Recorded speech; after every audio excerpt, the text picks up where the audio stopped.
জানেন যে আজকে আমরা ভিসি স্যারের সাথে দেখা করতে এসেছিলাম। আমাদের অন্যতম একটা দাবি ছিল যে সুদীপ্ত শাহীন নিরাপত্তা শাখার কর্মকর্তা, তিনি যে মামলার এজাহারটি দিয়েছেন, বিশ্ববিদ্যালয় প্রশাসন 8 জনকে বহিষ্কার করেছে এই হত্যার ঘটনায়, সেই ক্রমানুসারেই মামলা হওয়ার কথা, কিন্তু মামলার এজাহারে তিনি 8 নম্বর আসামিকে 1 নম্বর আসামি বানিয়েছেন এবং সেটাকে টাইপিং মিস্টেক বলছেন। কিন্তু আমরা মনে করি মানুষের জীবন জড়িত, জীবন মরণের প্রশ্নে এই ধরনের ভুল একটি মারাত্মক ভুল, এটি ইচ্ছাকৃত কিনা এটা তদন্ত হওয়া উচিত।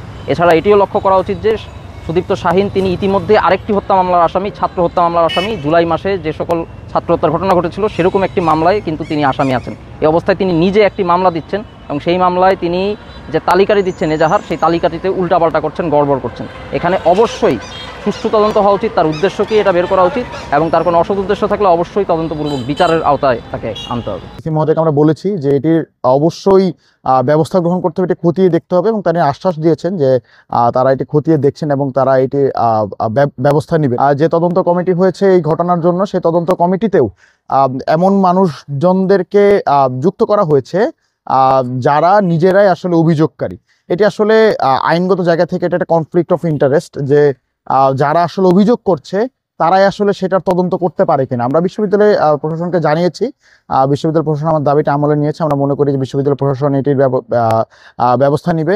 স্যারের সাথে দেখা করতে এসেছিলাম আমাদের বেশ কিছু দাবি নিয়ে। আমাদের প্রথম দাবি ছিল যেন আমাদের ইউনিভার্সিটি থেকে সকল প্রকার ছাত্র শিক্ষার্থী, কর্মকর্তা কর্মচারী এবং শিক্ষক রাজনীতি নিষিদ্ধ করা হয়, কারণ বুধবার রাতে যে ঘটনাটা ঘটেছে সেটা কিন্তু ছাত্র রাজনীতিরই একটা রেজাল্ট।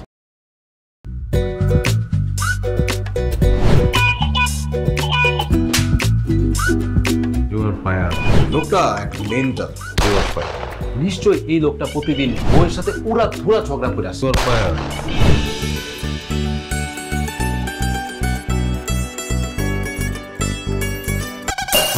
এটা কি? হ্যাঁ, এটা কি পেঁপের জুস নাকি ভাতের মার? করলার জুস আবার কেন? কালকে কেন? ডাক্তার তোমাকে 3 বেলা খেতে বলছে, আমি সেখানে 1 বেলা দিচ্ছি। 3 বেলা করে দিব? আমার অপরাধটা কি ছিল? কি অন্যায় করছিলাম আমি? এরকম চিৎকার চেঁচামেচি করলে সোজা দারোয়ানের রুমে পাঠিয়ে দিব। খুবই সুন্দর লাগছে। ওটা আমি না, ওটা প্রমা। আসসালামু আলাইকুম দুলা ভাই, কেমন আছেন? ডার্লিং আসো, তাড়াতাড়ি আসো। আমার একমাত্র শালি প্রথম বাসায় আসছে। দুলা ভাইকে ভালোবাসিস?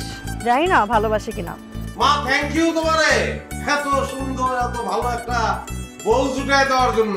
তুমি এমন সুন্দর, যে কোনো ছেলে তোমাকে একবার দেখলেই প্রেমে পড়ে যাবে। কি ডার্লিং, কফি খাওয়া? আসো ডার্লিং, একসঙ্গে কাজ করি। ও